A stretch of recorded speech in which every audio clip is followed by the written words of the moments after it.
Hi guys, welcome back to Dazzle Koi.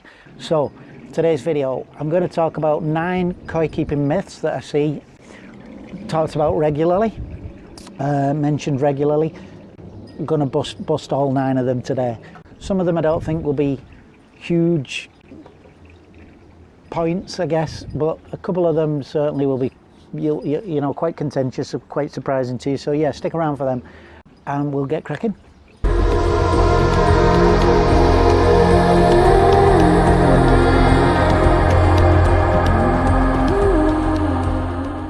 So the first myth I'm going to bust today is Japanese mud ponds are full of minerals, high in minerals.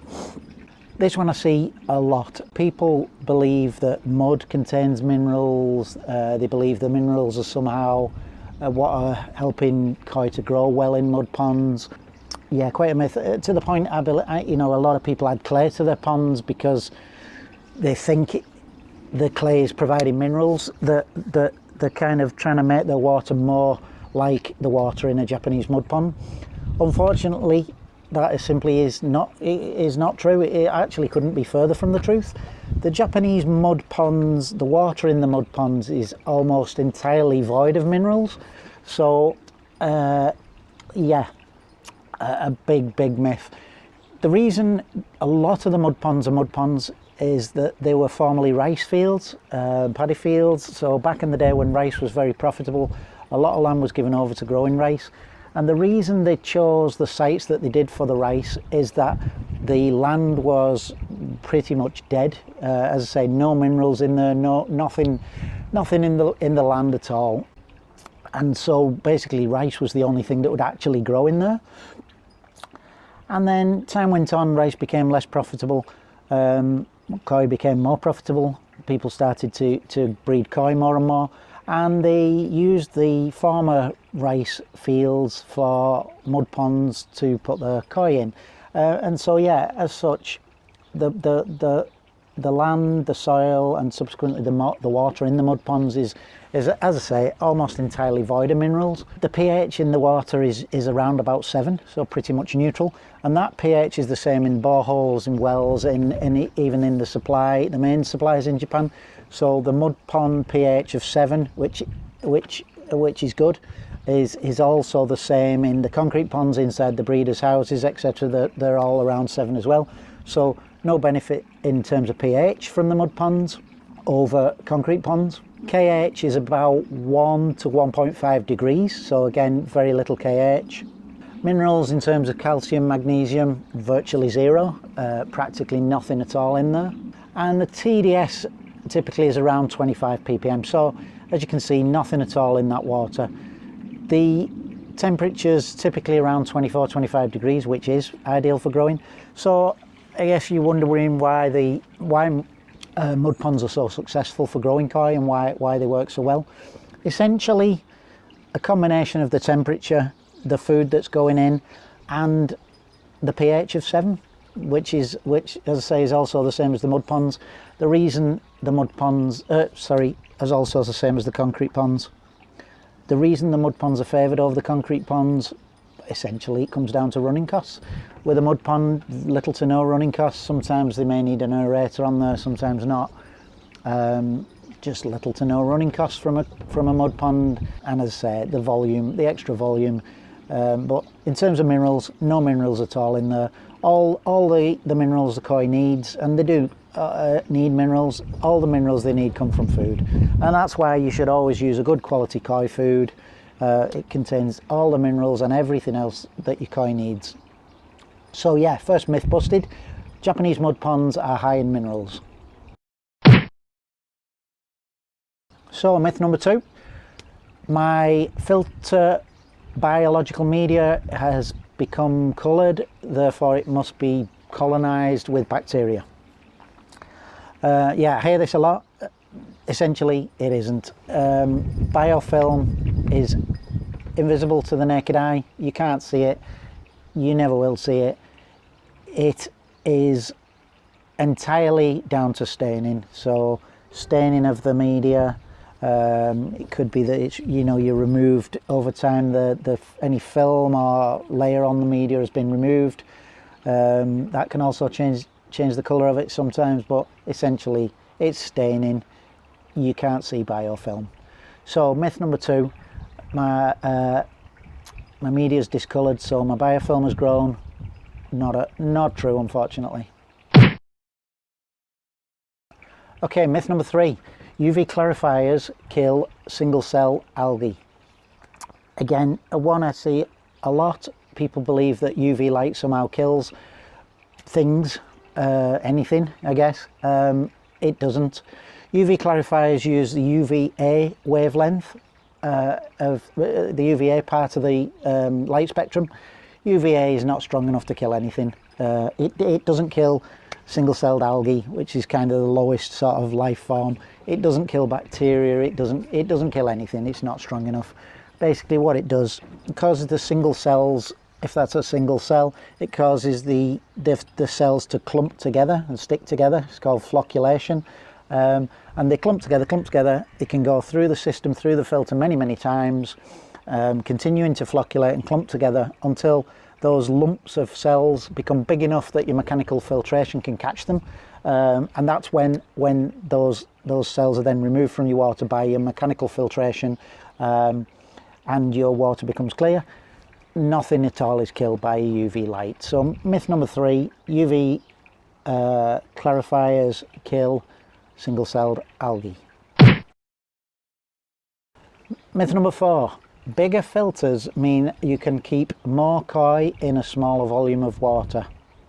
Unfortunately, I see this an awful lot. It simply is not true.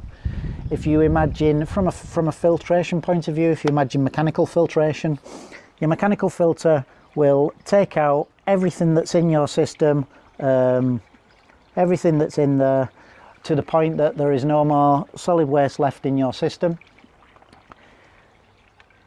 Every filter should do that. If you then add more filtration, more mechanical filtration, nothing has changed. You can add as much mechanical filtration as you want. Nothing has changed because the filter you had originally has taken out all the mechanical waste. That's mechanical. Biological, again, your filter system and your consistent feeding, your consistent fish load will produce a level of ammonia. That ammonia is processed by bacteria in your filter media. Those bacteria, the colony of bacteria will grow to the size it needs to be to process the ammonia load that you put on it. And that's it. If you double the amount of biomedia, treble it, quadruple it, whatever you want, nothing's changed. The media colony is the same size. You've just got now a lot of empty media. So adding more biological filtration changes nothing, just like adding more mechanical filtration changes nothing.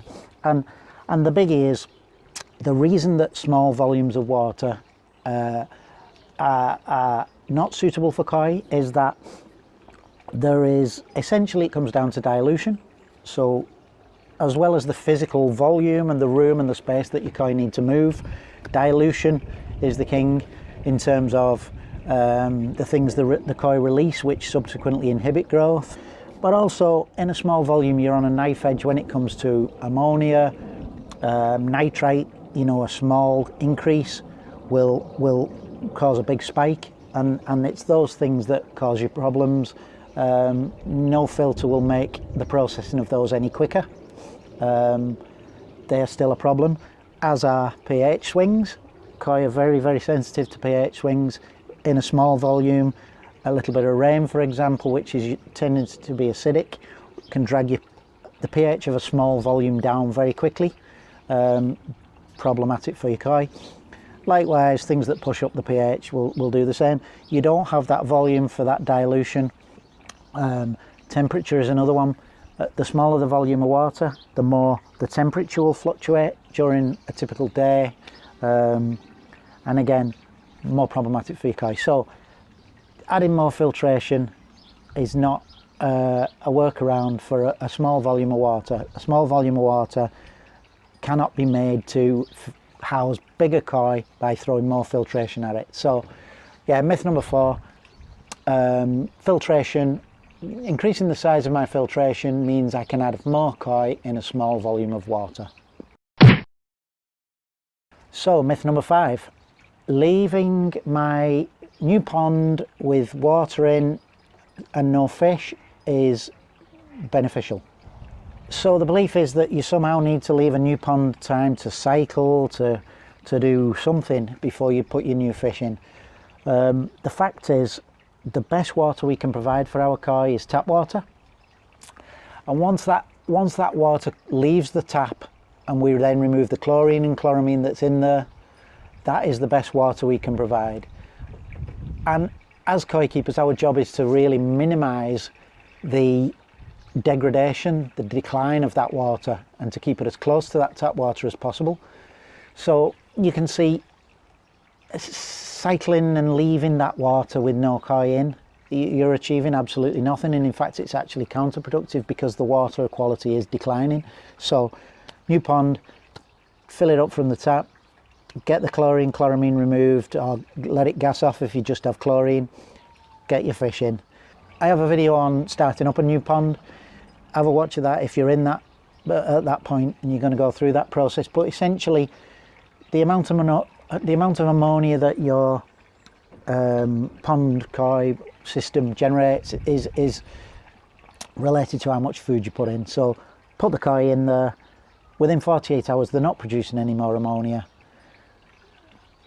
Throw some food in, control how much food you put in to control how much ammonia you have, and work from there. Anyway, as I say, have a look at that video if you're in that position. But as I say, myth number 5, you need to somehow leave a pond to cycle before you can put koi in. Simply not true.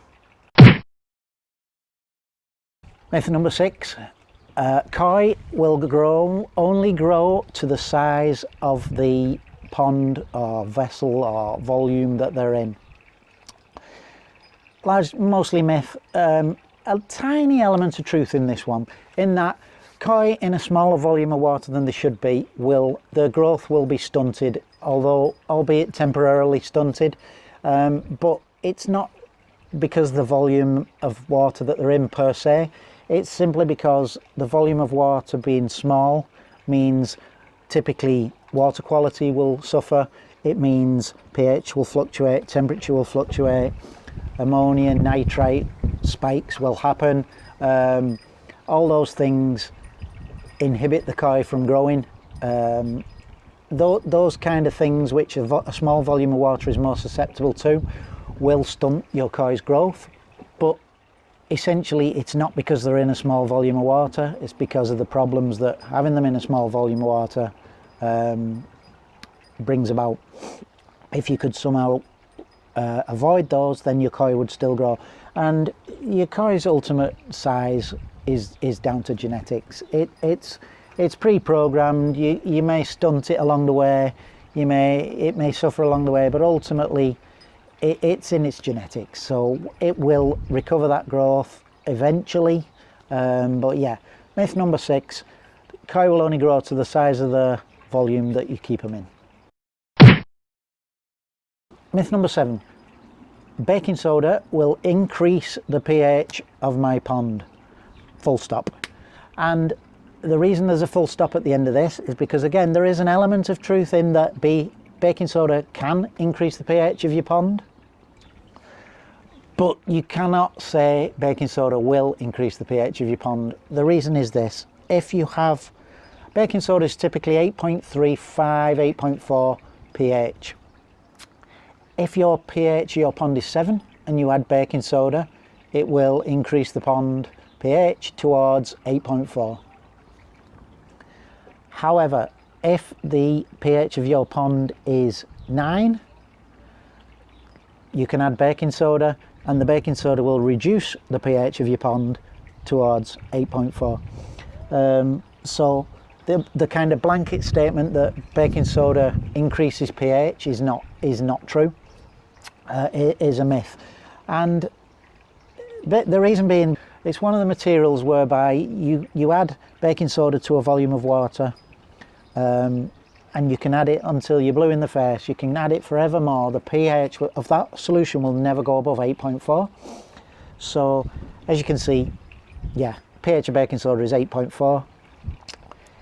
pH of your pond is 7. Baking soda will indeed increase the pH. If the pH of your pond is 9, then by all means use baking soda to reduce the pH of your pond down to 8.4. So yeah, myth number 7 is baking soda increases the pH of a solution.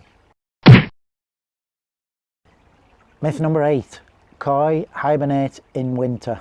Fact is, koi do not hibernate. Koi simply don't hibernate. They get very cold, they get very miserable, they're cold-blooded, so the temperature of their body is the same as the temperature of the water they're in. They get cold, they get miserable, but the fact is they don't hibernate, and what that means is that they are fully conscious throughout. And fully conscious means fully aware of their surroundings, of what's happening to them. They're fully aware. What they will do is they'll tend to sit towards the bottom of the pond, kind of a little remnant of something a little bit inbuilt in nature, in the lakes. Larger volumes of water, stratification dictates that the very bottom of the water can be fractions of a degree warmer than the water higher up. That stratification is not possible in a koi pond. The volume of water is simply not big enough to see that effect. So the temperature of the water at the very bottom, the temperature at the top is exactly the same in a koi pond. There's water movement, there's air movement, there's fish movement, and the volume is too small to see any difference. However, sitting at the bottom, I think probably a little bit inbuilt into them that's something that they learn, that they know.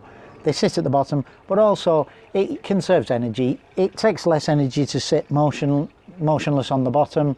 They don't need to be using energy to keep themselves up in the water column, expending energy to stay upright. So they're conserving energy at the bottom down there, but the fact is they're not hibernating, they're fully conscious, they're cold, they're miserable, they're not happy.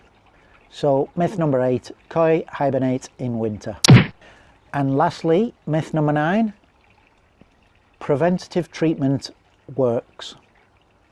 Okay, so many times I see people will put throw chemicals at their koi in the winter when they're at their most vulnerable and at the most, most down, at the lowest.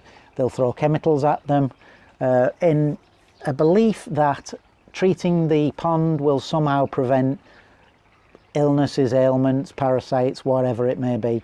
It's simply not the case. If you imagine, fluke solve, for example, kills flukes. If you have flukes in your pond and you throw in fluke solve, then in theory the fluke solve should kill the flukes. You would hope that that is the case.